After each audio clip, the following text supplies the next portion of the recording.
Zé falou sobre essa entrega de cargos e a gente tem mais informações sobre isso. Segundo o jornal Estado de São Paulo, para barrar a CPMI do 8 de janeiro, o presidente Lula iniciará a entrega de cargos do segundo escalão ainda nesta semana.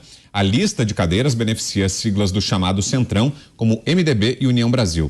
Com a entrega de cargos, o Planalto espera a retirada de assinaturas da CPMI do 8 de janeiro. O colegiado quer chegar aos autores dos atos de vandalismo na Praça dos Três Poderes. É isso, Cláudio Dantas, quer dizer que tá chovendo cargo por aí, Dantas? Se a gente não se cuidar, você e o Zé também vão receber ofertas por aí, é isso? Carregado aí em Brasília, hein? Cuidado. Olha, eu acho que eles têm medo de fazer qualquer tipo de oferta. Eu acho bom. Melhor. É curioso, mas é previsível tudo que está acontecendo. Eu queria trazer uma outra leitura dessa situação. Nós já abordamos essa tentativa aí de se comprar o apoio do Congresso para evitar uma pauta negativa que é a CPMI do 8 de janeiro. Mas veja, nós estamos já aqui em meados de março. Daqui a pouco se encerram os 100 primeiros dias do governo Lula. Um governo que não tem base no Congresso. Não conseguiu construir a sua base no Congresso. Um governo que tenta fazer aí o seu plano hegemônico petista sem considerar a ampla aliança que o elegeu. Um governo que repete, pelo que a gente está percebendo, procedimentos talvez até pouco republicanos, que já levaram o PT a escândalos anteriores. O mensalão foi a compra de apoio no Congresso, o petrolão também foi compra de apoio para garantir uma suposta governabilidade. Percebam que o PT, como força política, é incapaz de estabelecer um governo estável, com um conteúdo programático, com alianças fortes, com uma agenda política, uma agenda legislativa. Até agora está aí o Haddad prometendo arcabouço fiscal, não apresenta. E os dias vão se passando.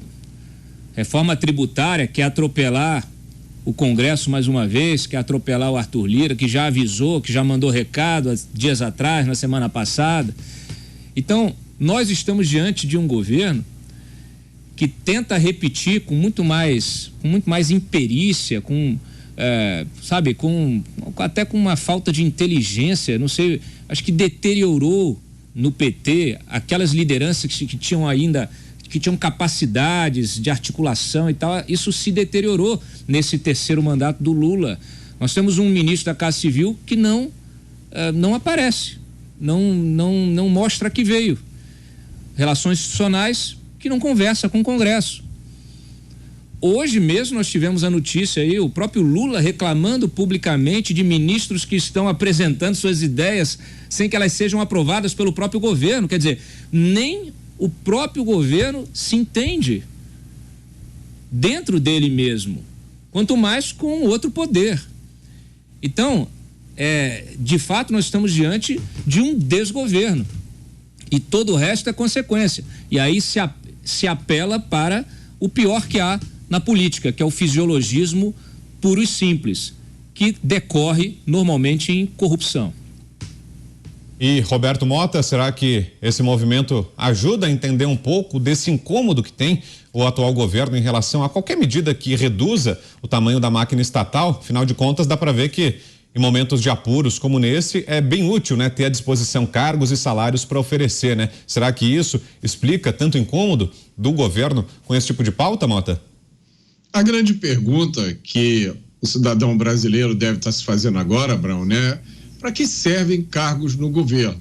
Na teoria, os cargos que o governo tem servem para você colocar pessoas que vão trabalhar em benefício de todos, né? No caso do governo federal, você vai colocar lá pessoas que vão trabalhar em benefício da nação. Não é exatamente isso que acontece, né? Muitos desses cargos servem apenas como moeda de troca. Se você faz um favor para o governo, você ganha alguns cargos para distribuir entre os seus amigos e os seus apoiadores, seus eleitores. Vamos ser justos, vamos lembrar que isso acontece em todos os países. Isso não é um fenômeno exclusivo do Brasil. Agora, o problema é que no Brasil parece, muitas vezes, que essa é a essência de alguns governos. A razão de existir é o que as pessoas falam, é o poste fazendo xixi no cachorro. É o que a gente vê todo dia no Brasil. Tudo parece que é pensado, planejado, criado cuidadosamente com o único objetivo de manter no poder o grupo que está no poder a qualquer custo. E aí o que é um carguinho aqui, outro ali, 170 bilhões numa PEC, 40 bilhões de emenda, o que importa é permanecer no poder. Aí o cidadão brasileiro olha para isso e pensa, caramba, nós estamos em 2023, a gente já viu tanta coisa, já aprendeu tanta coisa e nós estamos vendo a repetição do mesmo filme, da mesma peça, cujo final a gente já conhece. Será que é isso mesmo? Zé, será que vai funcionar essa oferta de cargos aí aos parlamentares? No seu primeiro comentário você estava falando, né? O pessoal não está com muito constrangimento, não, está retirando assinaturas sem a menor cerimônia. No caso dos cargos, então, é de se imaginar que não vão ter muito pudor em aceitar também, Zé? Pois é, antigamente bastava um fio do bigode para garantir, né, o cumprimento de qualquer promessa. Agora nem assinatura, com firma reconhecida e tudo vale a pena. É bom lembrar que a Secretaria-Geral da Mesa, diretora da Câmara e do Senado, tem fé pública, ou seja, é como se fosse um cartório. Eles reconhecem, eles têm o poder de reconhecer como verdadeira aquela assinatura do senador. Então, mesmo assim, eles retiram. Olha, Vitor, recentemente eu li um livro sobre a política dos chimpanzés.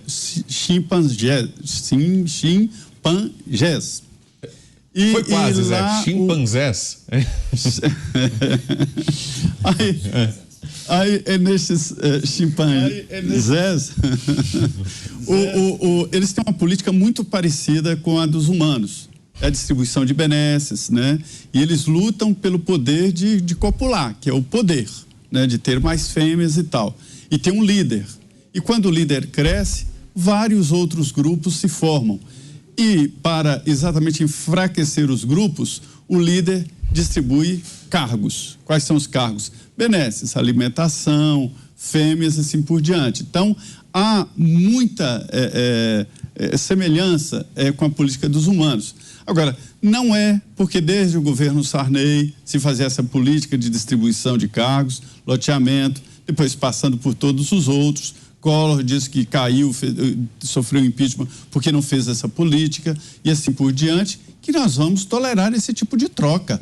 A Constituição garante que o poder tem que ser exercido de forma imparcial. Ele não pode ser parcial, ele não pode entender que o orçamento público é um complemento ou extensão do seu orçamento particular. Nós temos que nos indignar.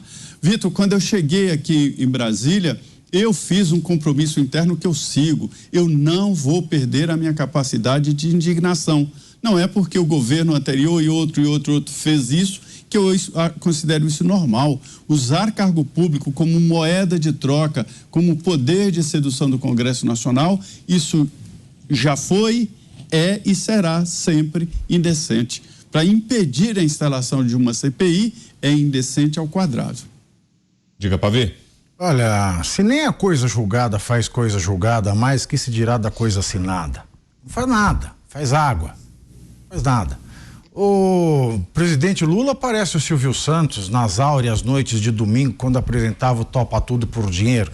Agora que você precisa recoletar assinaturas, é claro que Pacheco e Lira ganharam aí um tempinho, né? Para ver quem é que vai aceitar a oferta. Afinal de contas, você não precisa nem mais passar o branquinho na assinatura ou rabiscar, é só você não assinar de novo, no caso do Senado. Então agora é o pegar ou largar, né? É a chamada final.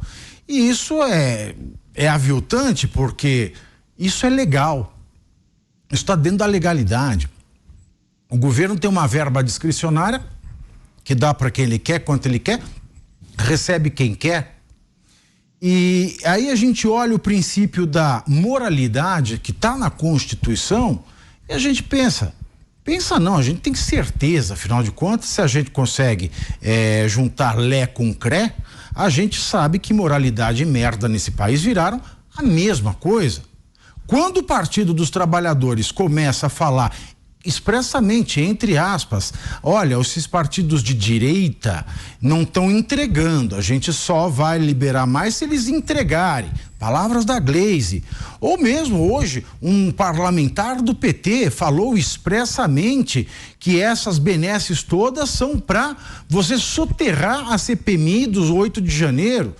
E aí, a gente tem pessoas com violação aos direitos humanos. Aliás, é muito me indigna que ontem, depois que o Estado de São Paulo soltou aquele furo de matéria, dizendo que não devia haver a prisão. Não quer dizer que não são réus, mas deviam responder em liberdade, porque não houve audiência de custódia e não teve individualização de pena. Ninguém, nenhum jornal, e eu leio todos de manhã, nenhum jornal deu coro, ninguém se indignou. Aliás, quem é que vai se indignar? Não é quem é o povo, quem é você na fila do pão. Então, meus queridos amigos, a gente precisa começar a pensar em quem a gente vota. A gente precisa começar a pensar, a procurar saber o significado das coisas. Porque senão nós vamos viver essa eterna repetição dos males. Olha, só para dar nome aos bois ou colocar os pingos nos is, a gente vai trazer aqui os nomes de alguns dos parlamentares que retiraram assinaturas. O deputado André Fernandes fez uma postagem no Twitter hoje à tarde falando sobre isso, ele que é o autor do pedido de CPMI, e aí ele diz que até agora 4 deputados retiraram assinaturas da CPMI do 8 de janeiro. São eles: José Nelto, do PP de Goiás, Chiquinho Brazão, do União do Rio de Janeiro, Pastor Gil, do PL do Maranhão e Célio Silveira, do MDB de Goiás. O deputado diz que conseguiu mais 6 novas assinaturas: Milton Vieira, do Republicanos de São Paulo, Luiz Nishimori, PSD do Paraná, Júnior Lourenço, do PR do Maranhão, Celso Russomano, Republicanos de São Paulo, Luciano Vieira, do PL do Rio de Janeiro, e professor Paulo Fernando, do Republicanos do Distrito Federal. O André Fernandes diz que hoje temos 191 assinaturas de deputados federais e 35 de senadores, número bem acima do mínimo requerido. E aí faz um apelo: Pacheco, convoque uma sessão conjunta para que a CPMI seja pautada e instaurada.